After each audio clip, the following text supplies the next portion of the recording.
Buenos días, muy buenos días amigos, soy el doctor Héctor Rocha Hernández, su servidor en su programa Consultas con el Psiquiatra, el programa número 10, que ya tenemos el gusto de llevar a cabo y de presentar a ustedes con la intención de informar y de dar elementos que puedan servirles a todos nuestros personas que siguen este programa y que casualmente pueden a lo mejor tener acceso al mismo en este canal Lucero del Mediodía Online, acerca de temas de la salud mental que hoy en día son, pues la realidad así lo impone, pero tan trascendentes y tan importantes en la vida, en la calidad de vida de todas las personas, de todas las edades prácticamente. Este es nuestro programa número 10 y de alguna manera tenemos la suerte y el gusto personal, y ustedes también seguramente, de contar con nuestra fundadora, directora, amiga y gran persona, Lucero Santana. Lucerito, gracias. Es un honor que puedas estar con nosotros en este programa número 10, gracias, a manera de celebración de que vamos adelante. Y en esta ocasión trataremos el tema, y Lucero nos hará favor de intercambiar comentarios, ideas, preguntas, de un tema tan trascendente que no habíamos tenido oportunidad de hablar, que es sobre la esquizofrenia. Uh-huh. La esquizofrenia, que es un padecimiento, una enfermedad, tal vez la enfermedad mental por excelencia o más conocida desde toda la historia del hombre, la coloquialmente conocida como locura, que bueno, sabemos que es un término peyorativo y hasta agresivo, ofensivo para las personas que son enfermos propiamente y que no tienen pues ninguna culpa ni ninguna responsabilidad en padecerla. Veremos algunas imágenes acerca del proceso que va pasando y de los cambios mentales, obviamente químicos, cerebrales, conductuales, emocionales que va teniendo los enfermos con esta enfermedad. Este padecimiento, la esquizofrenia, pues es conocida desde toda la historia, desde los principios del hombre, en donde hay relatos y reportes acerca de las conductas, sobre todo, y de los cambios tan drásticos que tienen los enfermos con este padecimiento. Y hoy en día, pues hay mucho avance y hay mucha investigación, afortunadamente, del funcionamiento del cerebro y de la psicología y de la conducta de nuestros pacientes, y afortunadamente también de los métodos de tratamiento, Lucerito. La esquizofrenia es un padecimiento que lamentablemente todavía en la actualidad no tiene una curación, no tiene un alivio, una recuperación completa, pero sin embargo existen amplias posibilidades, sobre todo cuando se detecta a tiempo, de una recuperación del funcionamiento prácticamente normal o casi normal, uh-huh, que incluso en muchos de los casos, en algunos que comentaré hoy, no se distingue o no se puede a simple vista diferenciar, o en el trato con estos pacientitos identificar si tiene o no alguna enfermedad, uh-huh, de este tipo. Constituye en la actualidad aproximadamente entre 1 y 1,5% el porcentaje de pacientes con este padecimiento. Y estaríamos hablando que en nuestro país tendríamos aproximadamente unos 2 millones, cerca de 2 millones de enfermos, que muchos de ellos, la mayoría lamentablemente, y ojalá que esto sirva o esta información sirva para poderlos identificar y que se puedan tratar, porque la mayor parte, por una o por otra razón, no reciben tratamiento. Entonces quisiera escuchar tus comentarios, algunas preguntas que puedan ser de utilidad para nuestros teleauditores. Yo quiero agradecerte mucho que me hayas invitado. Sobre todo quiero comentar que yo soy una paciente de él, que verdaderamente le doy gracias a la vida, porque yo siempre lo digo, yo creo que el doctor Rocha me salvó la vida a mí. ¿Por qué? Porque en aquellos ayeres donde tuve yo pérdidas tan fuertes, no pensé que requería de una atención. La gente nos equivocamos con el psiquiatra, creemos que además atiende a gente que tiene algún problema de un tipo más difícil. Sin embargo, el haber llegado con él me atendió una depresión muy grande, en donde, bueno, era mayor mi depresión. Y a través de la vida, a uno de mis hijos que también tuvo una gran depresión, y yo ahora me di cuenta que el psiquiatra se le puede ver verdaderamente como un médico de cabecera. Y eso que nos cuenta de la esquizofrenia, a las personas que nos dedicamos a la terapia, y los que de alguna manera hemos dedicado nuestro tiempo, encontramos muchos problemas de este tipo y la gente no se quiere medicar y la gente no reconoce que tiene un problema de ese tipo. Entonces, para un psiquiatra, un día me acuerdo mucho que salía yo con el doctor y me dijo una señora: Lucerito, nos contaron que la vieron salir del psiquiatra, pues ¿qué le pasa? Como algo, ¿qué hace con el psiquiatra? Entonces, qué importante es que sepan que el psiquiatra es un médico de verdad, de cabecera. De alguna manera todos requerimos de un diagnóstico, de un estudio con el psiquiatra. Así es que esto de la esquizofrenia, lamentablemente, no sé ni por qué, doctor, cada día aumenta más, eso no lo entiendo. Sí, Lucerito, gracias por tus comentarios inmerecidos, te lo agradezco mucho. Y pues me da particularmente y a mucha gente mucha alegría verte también tan recuperada después de aquel evento tan difícil que pasaste. Sí, se te va a interrumpir tantito. Estuve en Seguro Social estos 3 días sí. Y me encontré, lo publiqué, a una señora con su celular viendo un programa tuyo. Entonces, eso me dejó así como... Y yo le dije, me dice, sí, lo escucho a él y a Rafael Flores. De verdad, eso dices, coloqué la tecnología, porque después de este programa en vivo, usted lo puede ver por la liga. Entonces, te lo quería dar de sorpresa, pero ya te lo dije. Muchas gracias. Gracias, Lucerito. Y bueno, pues creo que la psiquiatría tiene un lugar que ha ido recuperando afortunadamente dentro de las especialidades médicas. Y no lo digo por mí, sino en realidad cuando yo decidí estudiar psiquiatría, cuando desde antes incluso de estudiar medicina, estaba yo en la creencia, con los pocos conocimientos que tenía, que si bien es cierto que la atención de la salud del cuerpo es fundamental y muy importante, estaba muy abandonada y muy poco atendida la salud de nuestra vida emocional, la salud mental, y que aun cuando se ha ido avanzando todavía falta mucho, porque efectivamente, como lo comentas, Lucerito, para nadie es extraño, y me comentabas acerca de la lesión que tuvo tu hijo por el motivo de que fueron al Seguro Social y que le encontraron esta parte lastimada en su pierna, en su tobillo. Y bueno, nadie se extraña y al contrario, es muy normal poder enfermarse de un accidente, de tener hipertensión, diabetes o cualquier otro padecimiento de los tantos que hay. No es motivo generalmente digamos, de señalamiento social o de ocultarse o de negarlo, al contrario. Pero cuando se trata de padecimientos de tipo emocional, mental, como en este caso de la esquizofrenia, sí todavía existe, desafortunadamente, y este es un programa que ojalá que sirva en ese sentido, como lo comentas, para que ese estigma y esa idea de que tener un padecimiento emocional es signo de debilidad es equivocado. Como dice la gente, de locos. Y dices, bueno, digamos, no todos estamos de alguna forma locos, pero no veamos como menosprecio. Pero, ¿sabes? Esto tiene varios efectos negativos, ¿sí? Primero, que las personas que tengan padecimientos de esta naturaleza lo oculten, lo nieguen, o la propia familia y el entorno le pongan un velo, digan, no, esto no está pasando, no en mi caso, no en mi familia. Y eso hace que lamentablemente tanto el diagnóstico como el tratamiento de estos padecimientos se retrase, y a mayor retraso, mayor dificultad y complicación en la recuperación. Y por otro lado, pues la calidad de vida mala que se va teniendo con estos padecimientos, la depresión, la ansiedad, que son desafortunadamente las epidemias de la vida actual, y la esquizofrenia también, la bipolaridad, pues tienen opciones de tratamiento. Entonces te comentaba yo que cuando decidí estudiar psiquiatría, pues me fui dando cuenta de mucho del abandono, tanto familiar como social, incluso en los programas de gobierno, se le presta poca atención, un poquito más, pero no la suficiente todavía. Inclusive en los hospitales también. En los hospitales, sí. Hay un psiquiatra o dos ahí en el seguro. Para miles y miles de pacientes, entonces hacemos falta muchos trabajadores de la salud mental, psiquiatras en el país.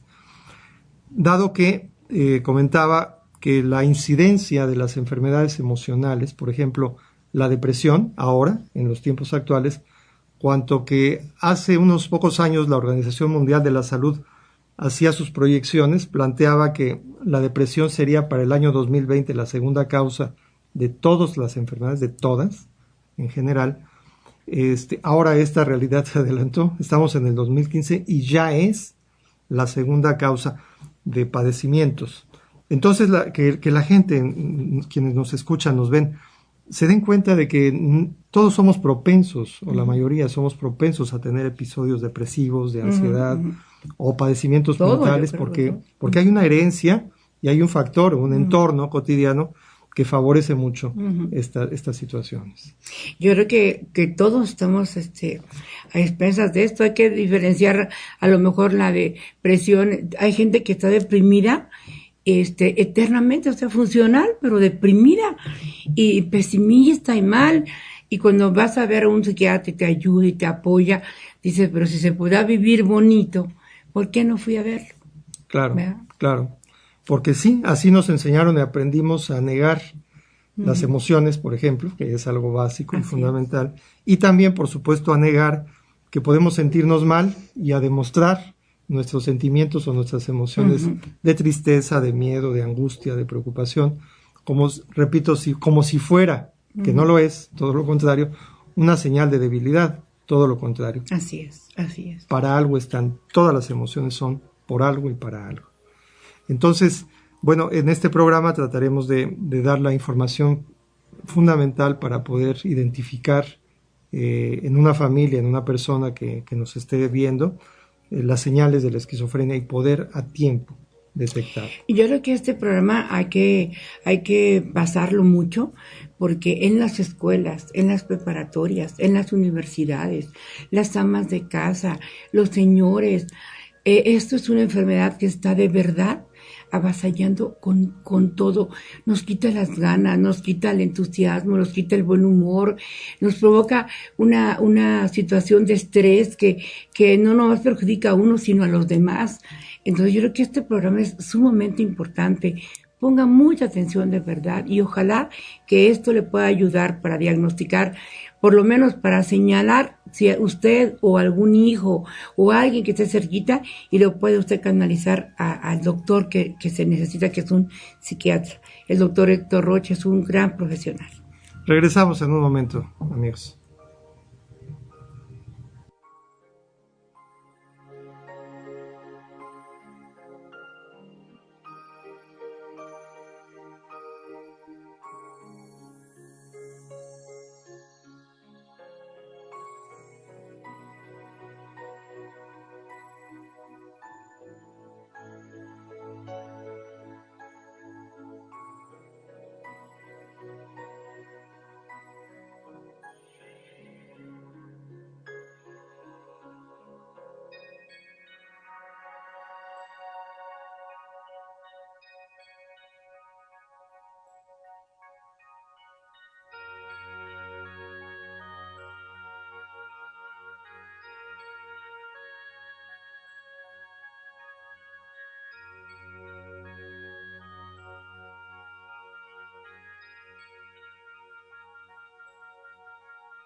Estamos de regreso, amigos, tratando el tema de la esquizofrenia con nuestra gran amiga, queridísima amiga y directora de este su canal Lucero del Mediodía Online, en el programa Consultas con el Psiquiatra, tratando el tema de la esquizofrenia. Y bueno, la esquizofrenia se entiende como un padecimiento obviamente mental de origen múltiple. No hay una causa exacta, se están estudiando desde hace muchos años los factores que conllevan a una persona a sufrir esquizofrenia, y uno de los estudios básicos y uno de los elementos importantes es el genético, la herencia. Desde hace muchos años se ha estudiado las causas hereditarias genéticas de la esquizofrenia y se han encontrado evidencias altas de que hay un factor genético que tiene que ver con el desarrollo de la enfermedad a cualquier edad. Este factor genético existe obviamente si hay antecedentes en la primera, la segunda o la tercera generación previa o hasta la cuarta generación de pacientes o de familiares con esquizofrenia. Existe una probabilidad alrededor del 20-25% de alguno de los hijos o de los herederos de desarrollar la enfermedad. Se han hecho estudios interesantes porque se cuestionaba que fuera genético y hay muchos estudios desde hace mucho tiempo en donde, por ejemplo, en gemelos que tienen la misma carga genética, se identificaba que si uno de ellos desarrollaba esquizofrenia, en no mucho tiempo el otro también, aunque estuvieran separados o incluso aunque se hubieran criado en diferentes familias o lugares desde la infancia, también desarrolla la enfermedad. Entonces creo que se han encontrado pruebas que son evidencias bastante fuertes sobre el factor de la herencia, de la genética, de modo que ciertamente una de las recomendaciones que les hacemos a nuestros pacientes con esquizofrenia es que en lo posible o en la mayor parte posible no tengan hijos, o bien que se puedan hacer estudios con la pareja si también comparte la carga genética, porque si también la pareja tiene esta herencia, pues las probabilidades son mayores. Entonces, de preferencia que no tengan hijos y en todo caso que puedan adoptar o jugar el rol de madres o de padres si es que tienen ese deseo. Yo aquí veo algo muy complicado. La gente no toda sabe que tiene una herencia porque no conoces tus antepasados inmediatos siempre. Y me refiero a un abuelo, o a veces es hijo, la señora tiene un hijo de otra persona, y, en fin, me refiero, y ya no lo volvió a ver, y ya no sabe si sus papás tienen, pero es algo complicado porque la gente no puede determinar que tiene esquizofrenia alguien, porque la palabra es tan agresiva, que entonces solamente al que de a tiro se le nota mucho, y como cuando inicié la educación especial, sí. No había niños más que profundos, porque todos los demás no lo reconocían y no nos llegaban más que chiquitos, de verdad ya muy, muy lastimados. Entonces, es muy difícil, doctor, ¿no? Detectar qué comportamientos, porque también es algo peligroso. Si alguien tiene un enojo o algo, hasta es esquizofrénico. Ya como que antes era neurótico, era esquizofrénico. Ahora ya ha subido de grado, sí. Entonces, ¿cómo le hace uno para eso? Bien, sí. Es un punto muy importante y muy interesante, dado que la esquizofrenia se puede presentar desde la infancia. No es lo más común. La edad promedio más frecuente es alrededor de los 18, 20 años. Alrededor de esta etapa, cuando termina el desarrollo, el crecimiento, alrededor de los 20 años, un poco hacia abajo o hacia arriba, es cuando en la mayor proporción se empiezan a presentar los síntomas de la esquizofrenia. Y en este caso me referiré primero a ello porque es el más frecuente. Empezamos a ver, como en las imágenes observamos, cambios en la conducta habitual.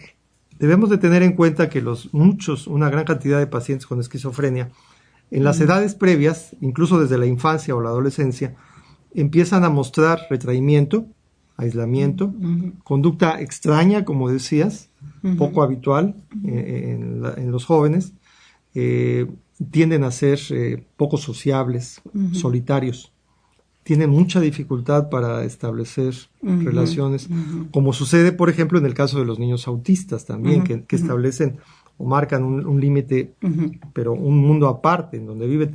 Algo similar, no tan grave, ocurre en la personalidad y en la conducta social de los pacientes con esquizofrenia como previos al desarrollo o a la aparición de los síntomas.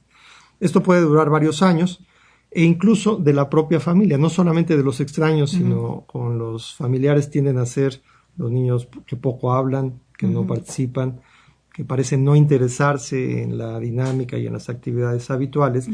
Vemos aquí alguna imagen o imágenes en donde se van transformando las conductas. Pueden tener conductas extrañas, como por ejemplo hablar solos, vérseles que están platicando con alguien y no hay nadie, son alucinaciones. Pueden empezar a tener o a manifestar conductas extrañas, como decir que tienen ciertos poderes o ciertas capacidades especiales, que pueden comunicarse mentalmente, o sea, a través de la telepatía con los demás, y pueden, por ejemplo, entender o saber lo que están pensando los demás y reaccionar, por lo tanto, de esa manera, dado que tienen una alteración muy importante en la percepción. Los órganos de los sentidos, la percepción, las áreas cerebrales que están asociadas con la percepción sufren una alteración, hay una alteración cerebral y química relacionada con la dopamina que les impide percibir las cosas tal como son. Entonces, si yo veo aquí en este estudio que en lugar, por ejemplo, del color oscuro o negro que hay, lo veo rojo, bueno, pues reacciono de acuerdo al rojo y no de acuerdo al negro. Y así es para cada una de las cosas, incluso para las palabras, los gestos y las expresiones de los demás. Esas son las primeras señales. Porque finalmente somos lo que creemos. Exacto. También empiezan a tener problemas de sueño, o sea, no duermen en la noche y duermen de día, por ejemplo. Dejan de arreglarse, de asearse, y no es exactamente una depresión, sino que pierden el interés, no necesariamente depresivo, sino la apatía y la desconexión paulatina que se va dando con la realidad. Y van creando, como se dice habitualmente, una realidad propia, que no es tal cual. Ahí vemos alguna imagen de un niño, bueno, en los niños también, aparte del todo este trastorno del autismo, que ya es un espectro amplio, también existe la esquizofrenia. Niños con psicosis, por ejemplo, comentaré uno de los casos que vi hace algunos meses y que ahora acabo de revisar justamente hace 2 días. Lo revisé a este chico de 10 años, 11 años, 9 años, perdón, que lo vi el año pasado, más o menos por ahí de agosto, septiembre del año pasado, porque ya había estado en tratamiento con otros médicos, neurólogos, psicólogos, y no habían identificado qué era lo que le pasaba. Pensaban que era un niño, por ejemplo, y eso es común en los niños, que tenía un trastorno de déficit de atención con hiperactividad, porque era muy inquieto, causaba muchos problemas en la conducta en la escuela, llegó incluso a generar como querer quemar o incendiar algunas cosas, peleaba mucho, agresivo, muy agresivo, incontrolable, se salía, parecía no entender las cosas y bueno, tenía una conducta caótica prácticamente. Entonces lo trataron como si tuviera un problema de atención y de hiperactividad o de rebeldía simplemente, y ser un niño grosero. Haciendo la evaluación familiar, la evaluación clínica, identificamos que tenía una psicosis que después se fue definiendo como una esquizofrenia. La psicosis infantil. Es parte de... Sí, la psicosis es como lo general, ¿no? El perder el contacto con la realidad, que eso es lo que ocurre en la esquizofrenia. Y entonces el niño actuaba porque percibía el entorno agresivo hacia él, y entonces él actuaba como defendiéndose, como contraatacando, ¿no? Si él veía en las palabras y en las expresiones de, por ejemplo, la escuela, los compañeros, los maestros que lo agredían, no era en realidad así, pero esa era su percepción, así lo vivía y así lo sentía. Entonces reaccionaba de acuerdo a eso. Cuando empezamos el tratamiento con este chico, la respuesta fue notablemente buena. Realmente en muy pocos días, cuando dimos el tratamiento adecuado, la vida le empezó a cambiar. Y entonces ahora, después de algunos meses de tratamiento, el niño tiene, después de que tenía resultados, pero terribles, malísimos, estaba reprobado en todo y en conducta peor aún, Ahora es de los chicos más brillantes, lo cambiaron de escuela, en donde pues ya lo habían etiquetado y lo habían, Claro. digamos, clasificado como indeseable. Se cambió de escuela y tiene resultados excelentes. Lo cual quiere decir usted, doctor, que la atención, o sea, es como, pienso, como la diabetes controlado. O sea, a lo mejor no se quita, pero con control, como la hipertensión, controlado. Correcto. Lo que pasa es que la diabetes, es una enfermedad. La hipertensión, también, esquizofrenia, qué horror, te va a volver loco. Y no nos damos cuenta que es una enfermedad como tantas. Claro, claro. Y como sucedió efectivamente en el caso de este niño, pues lo rechazaban. Claro. Lo rechazaban por las reacciones y las respuestas, que claro, no eran las adecuadas, pero les cuesta mucho trabajo identificar o reconocer que se puede padecer pues el cerebro. Digo, el cerebro es el órgano principal de nuestro cuerpo, que es extraordinario. ¿Y por qué no tendría que, igual que el corazón o el estómago, el cerebro también tener afectaciones? Claro. O sea, ¿quién dice que no o por qué no, verdad? Si es un órgano igual que los demás. La salud mental está afectando terriblemente al mundo entero. Y no hay tanta gente que quiera dedicarse a estudiar psiquiatría. Y entonces cuando te das cuenta que las emociones son las que están, las guerras más difíciles de la humanidad han sido por emociones, la guerra de los pasteles, por ejemplo, y no nos damos cuenta que una persona muy capaz, una persona que es gobernador o que es presidente o que es empresario muy connotado, si tiene más sus emociones, no va a producir. Efectivamente. Tiene que checarse, así como te hacen un check-up, hay que pasar con el psiquiatra. Así es. Yo pienso. Así es, sí. Así es, Lucerito, efectivamente. Regresamos en unos momentos para nuestra siguiente parte, la parte clínica y de tratamiento. Gracias.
Buenos días, amigos. Regresamos en nuestro bloque en el tema de esquizofrenia, en la compañía siempre grata y extraordinaria de Lucerito.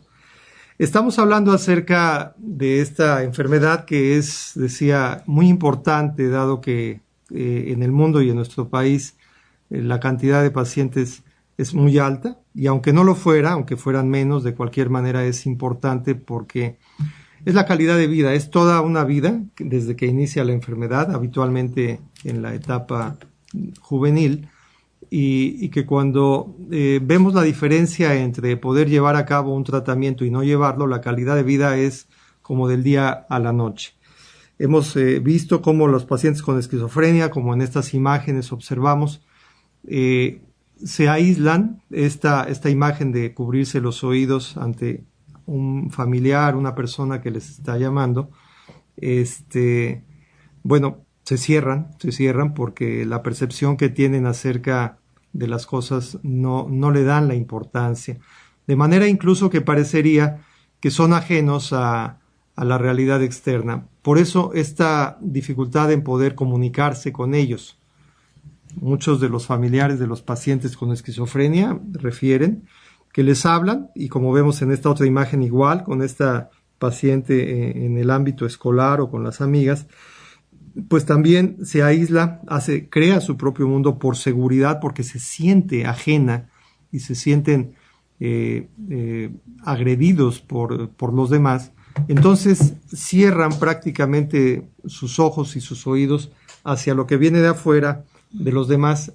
Me refiero a las personas que no entienden, los familiares o amistades que no entienden el proceso mental que están pasando, en donde lo que en realidad ellos están pidiendo es solamente, no que se les siga la corriente, como se dice habitualmente, pero sí que se pongan un poco en el lugar de ellos, porque en realidad están teniendo una angustia verdaderamente enorme, en donde se sienten amenazados tanto por los demás como por las voces. Cuando tienen las alucinaciones, estas alucinaciones los atormentan, porque en muchos de los casos son constantes, son acusatorias, son agresivas, son ofensivas, son amenazantes. De ahí desarrollan pues los delirios, que los delirios son esta parte de las creencias, decía Lucerito, en donde los pacientes van generando una idea muy clara, muy definida en algunos de los casos, sobre todo en la esquizofrenia paranoide, en donde perciben que hay un complot realmente en su contra, que les quieren hacer daño. Por ejemplo, alguno de los casos clínicos, un joven de 30 y tantos años, se la pasó meses encerrado en su casa, en donde apenas abría la ventana y cualquier auto, carro o persona que pasaba por fuera lo percibía como que eran personas que iban a hacerle daño. Entonces identificaba y empezaba a hacer asociaciones de ideas de una cosa con otra, iba creando esto que son los delirios, en donde antiguamente los delirios eran sentirse a lo mejor el rey o de España, o tener este delirio mesiánico de sentirse Jesucristo o la Virgen, en fin, y actuaban en consecuencia. Napoleón, que son los casos así casi tragicómicos, ¿no? Hitler, etcétera. Alguien con una misión especial en la vida y con poderes y capacidades sobrehumanas, sobrenaturales. Bueno, ya no hay tanto estos casos, pero de cualquier manera los pacientes siguen teniendo estos delirios en donde se desconectan con la realidad. Por ejemplo, puede ser un inicio de diagnóstico una gente obsesiva, sumamente obsesiva, que piensa que le engañan, que piensa que que inclusive agrede porque dice, es que me engañaste, o quiere ver a una persona y está inclusive viendo a ver cómo la ve o la cosa por teléfono. Sí. ¿Puede ser un inicio o no? No exactamente la obsesiva, pero lo que tiene en común compulsiva. Sí, es que tienen una conducta fija, rígida. Okay. Que no se salen efectivamente de esa idea. Lo obsesivo es otra cosa que también es un trastorno, pero no es de esta gravedad, vamos a decir. Y entonces sí, son repetitivos. Por ejemplo, hacerlos razonar o convencer de que la realidad o las cosas no son como ellos las piensan es prácticamente imposible. Si no tienen que tratar. Sí. Yo creo, y yo he visto, doctor, porque a través de muchos años, yo creo que decir que el doctor Rocha y yo nos conocimos hace mucho más de 20 años, fíjense, estaba él tratando a la señora Mijanjo, vamos a comentarlo, y yo estaba trabajando en el penal en aquel entonces. Entonces, imagínense los años que tenemos de conocer lo extraordinario del doctor, algo que yo le agradezco mucho, que quede en Querétaro, a pesar de que ha sido requerido en tantos lugares, él nos siga sirviendo aquí en Querétaro. Y la verdad es importantísimo, de verdad, que usted vaya y diga, ay, ¿qué? Pues me pasa eso, total, te va a decir, pues mira, tienes esto y eso, requieres esto, que no es controlado o aquello. Pero, híjole, ojalá que de verdad usted, dentro de todos sus doctores, incluya un psiquiatra. Muchísimas gracias, Lucerito. Soy el doctor Héctor Rocha, regresamos en un momento. Mi teléfono es el 213-6431. Volvemos. Y de veras, yo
Volvemos, estamos tratando el tema de esquizofrenia, estamos hablando acerca de las características clínicas. Habríamos de mencionar, Lucerito, que hay varios tipos de esquizofrenia. La esquizofrenia paranoide, en donde los síntomas fundamentales son estos sentimientos o estos delirios de persecución, delirios de daño, de que les pueden causar algún perjuicio, se retraen, se esconden, se cuidan, son extremadamente desconfiados hasta de su propia sombra, como dicen.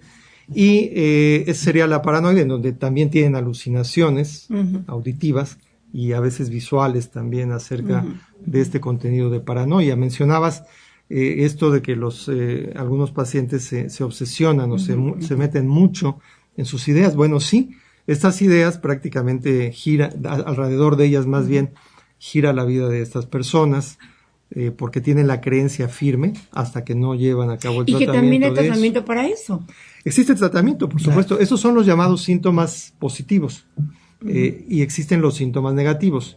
Negativos se refiere a síntomas que producen o están asociados con la apatía, el desinterés, el desarreglo en su propia persona, el abandono de las actividades que habitualmente hacían, constituye también cansancio, flojera. ¿Se confunde con depresión? Se confunde con depresión y no es exactamente depresión. Okay. Son similares, pero con el tratamiento que se lleva en estos casos, todos estos síntomas, tanto los positivos como los negativos, se van controlando. Bueno, pues ahí vemos una imagen en donde efectivamente están viendo que, por ejemplo, ese árbol o esa sombra, pues en realidad es un monstruo o alguien que los está amenazando y va a hacerles un daño grave, y actúan, repito, en consecuencia, porque esa es su realidad, esa es su percepción.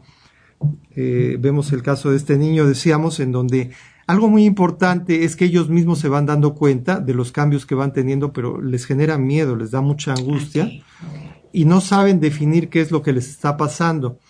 Cuando observamos que los pacientes empiezan a tener temor a verse al espejo, a mirarse, es porque están teniendo la percepción de que no son ellos, de que están empezando a dejar de ser ellos y ser otra persona que no saben quién es. Entonces pierden esta percepción del sentido de la realidad, de la identidad propia. Ese sería en el caso de la esquizofrenia paranoide, hasta que pueden llegar a tener crisis realmente severas, incluso a veces sí, agresivas, lo cual, repito, no es el común denominador. Que no es cuando la frecuente. gente ya recurre a ver a un doctor. Claro, cuando están en crisis, ahí sí ya, en la mayor parte de los casos, nos llevan a los cuando pacientitos. Se pudo haber evitado. Claro, pero cuando ya lleva un avance y un progreso la enfermedad. Hay otras, la esquizofrenia hebefrénica, que es una esquizofrenia muy aparatosa, en donde no hay tantos delirios y alucinaciones, pero sí hay muchos trastornos de conducta. La desorganizada, perdón. Luego la catatónica, en donde las personas tienen problemas principalmente en la conducta y el movimiento, incluso los casos clásicos que se describen y todavía se llegan a ver algunos, son pacientes que, por ejemplo, pareciera que fueran de cera, porque los pongas en la posición que los pongas, pueden quedar horas en esa misma postura, y es un trastorno del movimiento que está asociado con la enfermedad. La esquizofrenia residual, que son los casos crónicos, en donde ya han pasado muchos años, y son estos pacientes o personas que vemos a veces deambulando en la calle como vagamundos, muchos de ellos, en donde están perdidos. Y su problema es la desconexión con la realidad, pero no tienen tantas alucinaciones o delirios. Y la esquizofrenia esquizoafectiva, en donde están combinados, ahí sí, en ese caso, los síntomas psicóticos de la esquizofrenia con trastornos depresivos. En ese caso sí. En ese caso sí. Y el tratamiento existe desde hace muchos años, se ha ido adelantando mucho en el tratamiento médico, porque este padecimiento está muy relacionado con uno de los famosos neurotransmisores, esos neurotransmisores que se encargan de hacer la conexión y la comunicación entre las neuronas, y que en el caso de la esquizofrenia es la dopamina, fundamentalmente, que está en niveles muy elevados, y esto explica buena parte de los síntomas de la enfermedad. Entonces existen tratamientos reguladores de la dopamina, así como mencionabas, por ejemplo, de la diabetes, que regula la glucosa. También estos tratamientos, que son bastante efectivos, regulan la dopamina, y cuando esto va sucediendo, los síntomas van cambiando y las personas van recuperando calidad de vida. Y pueden llegar inclusive a tener una calidad de vida, o sea, buena, o sea, que ni parece que tienen el problema, ¿no? Efectivamente, yo tengo muchos pacientes que fueron tratados a tiempo, que prácticamente no se distingue o no se percibe que tengan alguna enfermedad y desarrollan una vida prácticamente normal, siempre y cuando tengan un buen apego al tratamiento. La otra parte del tratamiento que no quisiera dejar de mencionar para terminar es la parte del trabajo terapéutico con ellos y con la familia. La familia tiene que tener una educación acerca de los fenómenos que están ocurriendo y poder saber, como dicen, ayudar a su enfermito. Bueno, doctor, es que la gente tiene idea que el psiquiatra va y ya te dice, pero tú eres psiquiatra, eres psicoterapeuta, o sea, tienes todas esas... para poder dar terapia y todo eso, no nomás eres psiquiatra, ¿no? Eso es importante, sí, gracias, Lucerito, señalarlo. Sí, estudié medicina, psiquiatría, después estudié la maestría en terapia familiar y de pareja, estudié la maestría en terapia ericksoniana y en hipnosis y la terapia breve y la programación neurolingüística. Entonces, sí. Tú ves a qué le hace falta a cada uno, ¿no? ¿Qué tipo de tratamiento de terapia es importante? Y en este caso, la terapia familiar es muy importante para integrarlo. Les invito a que sigan sintonizándonos a estos programas que son básicamente informativos para conocer sobre los temas de la salud mental tan importantes. Y no tengan miedo, no tengan temor en buscar ayuda profesional. Sí, hay que buscarla y yo quiero aprovechar el día de hoy para darles una linda noticia para mí. A partir del 1 de julio y con el apoyo primero de Dios, nuestro Señor, con el apoyo de mi doctor de cabecera, porque quiero que sepan que yo tengo al doctor siempre conmigo, porque yo reconozco que todos necesitamos ese gran apoyo, y con el apoyo también de Rebeca Monroy, de verdad, y pues mi hijo Javier García, todos mis hijos, iniciamos Lucero de Mediodía, se viene a este canal por internet. Como usted sabe, los programación de Cableco, el martes 30 cierra el canal, y nosotros, pues, pensando en la importancia que tiene todos los programas que tenemos aquí, pues quiero decirles que el Lucero de Mediodía inicia el 1 de julio. Yo le agradezco mucho que me hayas invitado y que yo pueda platicar esto con tanto gusto, con tanto cariño. El domingo en una página van a ustedes a conocer la noticia, pero creo que es bien importante que nos demos la tarea de ver estos programas, esta programación que es 100% humana y que tanta falta nos hace. Así es que, doctor, pues tu teléfono otra vez, doctor. Gracias, sí, estoy en el Hospital de la Santa Cruz, en la Clínica Orquídeas, en el teléfono 213-6431 y 213-0026. Gracias. Pues de verdad, quiero decirles que el doctor escribe en la revista de Amelia Come, ¿verdad? Sí. ¿Sale cuándo? Ya va a salir, ¿no? Sí, sale mensual. Tenemos este próximo número, el tema del síndrome de Burnout, la fatiga laboral, sí, el cansancio. El cansancio laboral, sí. ¿Vas a escribir sobre eso? Sobre eso, en el próximo número, en la revista de Amelia. De Conferencia con Amelia, va usted a ver siempre, cada mes, sus artículos del doctor. Y bueno, pues por invitarme, gracias, doctor. No, yo encantado, es un privilegio. Muchísimas gracias, Lucerito. Encantado, doctor. Muchas gracias. Gracias.